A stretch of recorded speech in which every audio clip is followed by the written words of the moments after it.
got a hold of it as a result of an interface with the Christian groups. There were a number of heretical Christian groups. It took Christianity about 5 centuries to centralize into the so-called Catholic Church as we know it. And that was done through a process of endless holding of councils and declaring this group and that group heretical. And one of the groups that was declared to be heretical were the Nestorians. The Nestorians were interested in emphasizing the humanity of Christ rather than the divinity. And they were also interested in alchemy, apparently. And when, in the Council of Nicaea, they were declared heretical, they were exiled out into the deserts. And so the Nestorians went out into the Syro-Arabian deserts and also into the east. You can trace Nestorian churches going all the way along the old Silk Road, which connected Cadiz, Spain, to Shanghai, China, and that road was opened between 100 AD and 100 BC. So there was a massive cultural interchange between East and West, the like of which we have not seen until the modern world during this period. And so the Nestorians went along depositing these alchemical texts and in discussions with Arabs and so forth. This is purely speculative. No one knows exactly how the Arabs got hold of this material, but they did, and they really brought it into a science. For the Greeks, it was more of a kind of art, something they dabbled in, possibly ritualistic, we don't know. But when the Arabs came on the scene, they turned it into a science, and they began to interface it with mathematics. Some of them did, anyway. And so the way in which, so alchemy has a long haul there, up for about 1,000 years, if we mark it from the first millennium, about the year 0, up to about the year 1000 AD. It already has a long haul by the time it arrives in Northern European civilization during the Crusades. And so the way in which Northern Europe got hold of alchemy was through contact with the Arabs in the Crusades, and most particularly in Spain. Spain at this time, right around the year 1000, 1100, the Crusades begin to heat up about 1090 AD. Spain at this time was still an Arabic foothold. It was a wonderful cultural matrix. There was a wonderful Jewish vitality there, and there was an Islamic vitality. There were Christians, and it was an enormous cultural matrix. But finally, after the Battle of Toledo, the Arabs were expelled, and the Latin-speaking peoples, at this time Latin was the language of scholarship, the Northern Europeans, began flooding down into Spain. And they recovered from the Arabs 2 primary bodies of literature without which we would not have anything that we know as an academic tradition today. The universities were founded as a result in the 12th century of the recovery from the Arabs of the texts of Aristotle on the one hand and the Corpus Hermeticum, not the Corpus Hermeticum, but the alchemical texts on the other.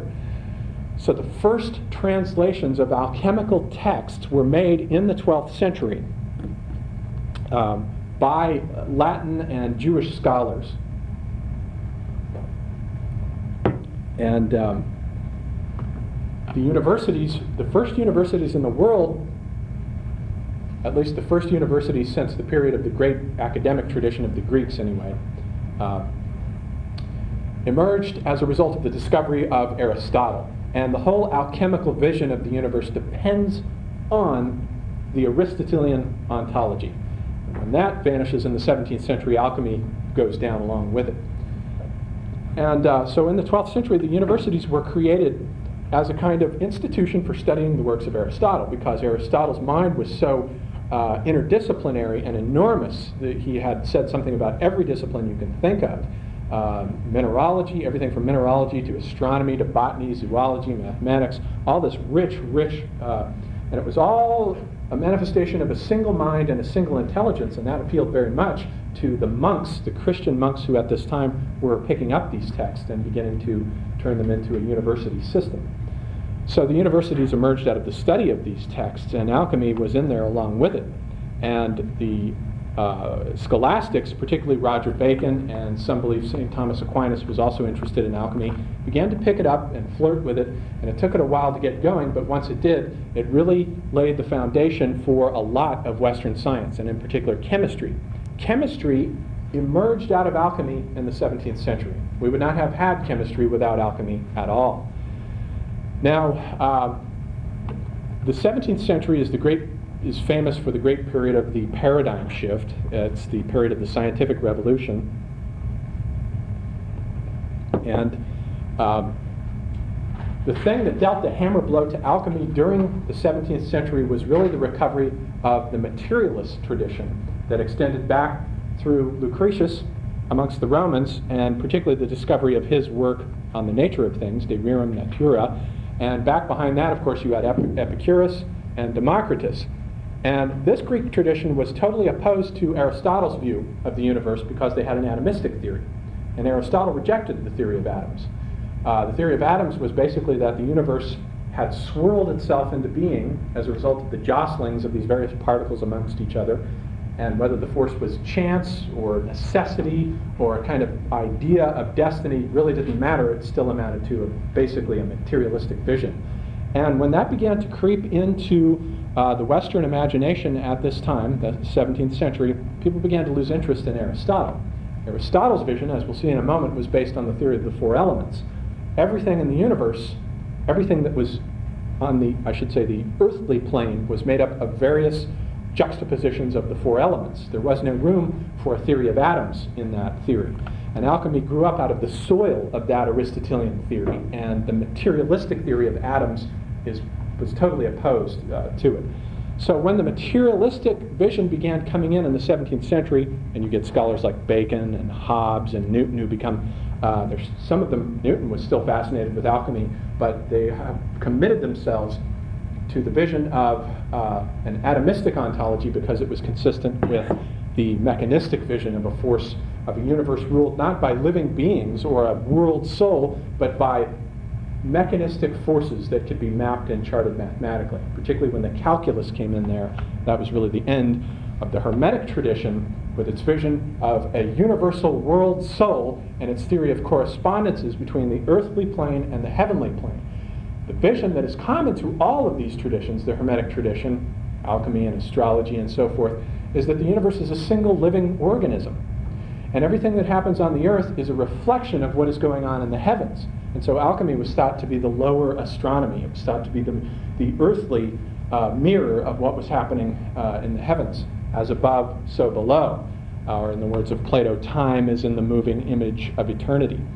But that all went down the drain, and along with it, astrology lost credibility at about the same time as alchemy here, 17th century and the turn into the 18th century.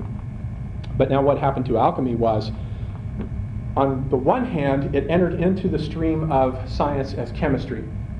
And the findings that alchemists had discovered in terms of their manipulations of matter went on into the chemical tradition on one hand, but the rich vein of imagery that is associated with alchemy did not just dissolve and disappear. That iconography was taken up by the secret societies of the 17th and 18th century. First the Rosicrucians, and then the Freemasons basically took up the same imagery that we find in the alchemical tradition, and they kept it on in their esoteric Masonic societies. In fact, some of it's on the back of our dollar bill. The pyramid there with the eye of God at the top of it is an old alchemical symbol, and you can find that in the esoteric writings of Jacob Boehme and so forth, because our founding fathers were Masons, and they still could understand the language of these images. And really, that period during the 18th century was really the last time, with the exception of isolated geniuses like Goethe and Jung and so forth, that men could understand the language of the Hermetic tradition intuitively. Now it has to be deciphered, and it's like learning a whole new language because we've lost touch with that tradition. So we have the secret societies coming in, and alchemy survives in the interim between the 18th and the 20th centuries as a kind of curiosity. Something that's for dabblers, something that no respectable person would delve into, somewhat like astrology during this period. Although Goethe was very much interested in it, and as Jung often remarks, Faust was the last great alchemical opus, and the Faust vision was a translation into Western literature of a lot of the alchemical themes. And so you find Jung commenting on Faust a lot as the last great alchemical work. Now the stream gets recovered in about the 20th century. Now with respect, I just want to do an aside here, with respect to the Corpus Hermeticum generally, of which alchemy was one branch, there are three periods of rediscovery that brought this tradition back into the Western mainstream. And of course the first one was already during the Crusades, when alchemy was recovered from the Arabs along with Aristotle.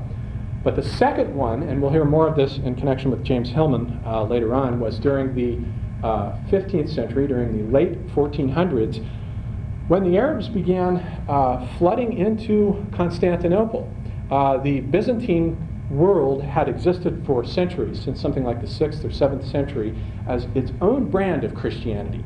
It was the Greek version of Christianity, and the Greek Christianity and the Catholic Christianity never could quite get along. The Greek had always inclined toward a more mystical view, and their vision of the separation of church and state did not accord with that of the West. Justinian, who was the emperor, and he was also the head of the church, and that's more like the Muslim idea of the caliph than it is like the Western separation of a pope and a king. And so the two churches have not gotten along at all. But during